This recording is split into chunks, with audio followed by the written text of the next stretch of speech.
Target, the amazing world of stuff that you don't need but buy anyway. Whoever at this top store could ever look something like this.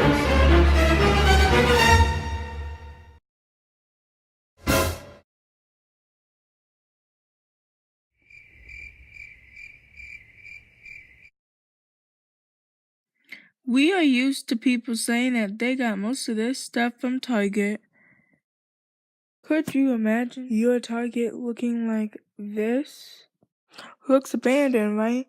Well, before we get to how it got to this point, we should talk about where it all started, back in 1902.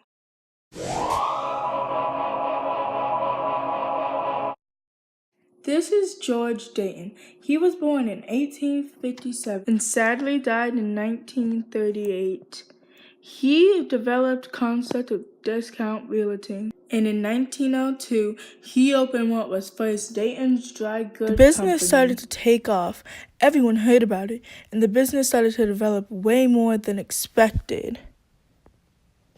After a decade of success, it became known as Dayton's Department Store. In 1922, Dayton's company created one of only a few radio stations, and within 2 months, the radio stations got the distance all the way to England. On May 1st, 1962, became the beginning of what we know as Target. In 1966, Target moved out of Minnesota into Denver, and that was just the beginning of their massive success. Now there was a Target in every state of America. There was potential for there to be a Target in Canada, but that idea ended up going horribly wrong. The first 2 years were great. They ended up opening 133 stores within the 2 years they were open. Everyone thought that this was going to be long-lasting. This was the start of when Target was first going global. They always had the idea in their mind that they wanted to have Targets all over the world. The first mistake they made was how they bought the stores. They were trying to compete. They were trying to compete with Walmart because Walmart tried to get stores from Zellers, but they had offered $1.8 billion to Zellers, so they got their 133 stores. People started to realize that the Target in Canada was not as up to par as the Target in the U.S. People noticed that their Target was way more expensive than the Target down in the U.S. People were getting upset over how they were being treated different than the U.S. was. The staff was also a problem because in the U.S., the staff was giving training before they were even allowed to work in the store. But in the Canadian Target, the staff was giving little training, if any training at all, before they can work in the store. The worst thing that happened was there was something wrong with the data system. They realized this mistake a week before the store opened. They had to work that whole week and be stressed to make sure that everything was okay for the store's grand opening. Don't worry, Target made it up for them for working hard by buying ice cream and pizza for them. Great choice if you ask me.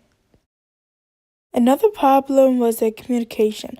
For example, the suppliers were not communicating with the store. That meant that the stores will have empty shelves because the demand for items were based upon the demand information that U.S. Target had. Most of the systems were messed up and people were not noticing it till the store opened. Even the cash register was messed up. For example, the self-checkout machines were broken. They were either giving people way too much change or way too little change. Despite all this, Target Canada had to keep opening stores because of how many stores they bought from Zellers. This is the beginning of when stuff really starts to go downhill for Target Canada. The competitors of Target were a big issue also because companies like Costco and Walmart have been in Canada for decades.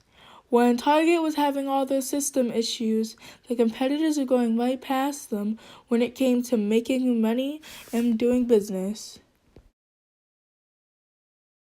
In May 2015, the CEO president, Tony Fisher, left the business. Everyone thought that the CEO, Greg Steinfeld, was going to take over, but 2 weeks later, he stepped down from his position as CEO, and everyone in the business did not know what to do. The staff was scared that the store they were working at was going to close because that meant they were out of the job. But no one ever expected that Target Canada was going to file for bankruptcy and all their stores were going to close. They ended up letting go 17,600 employees after all their stores closed. In conclusion, the mistakes that Target Canada made range from their money decisions to their computer systems, which led to their closing. The stores did more than they were able to chew, and it was devastating to Canadians to watch it go.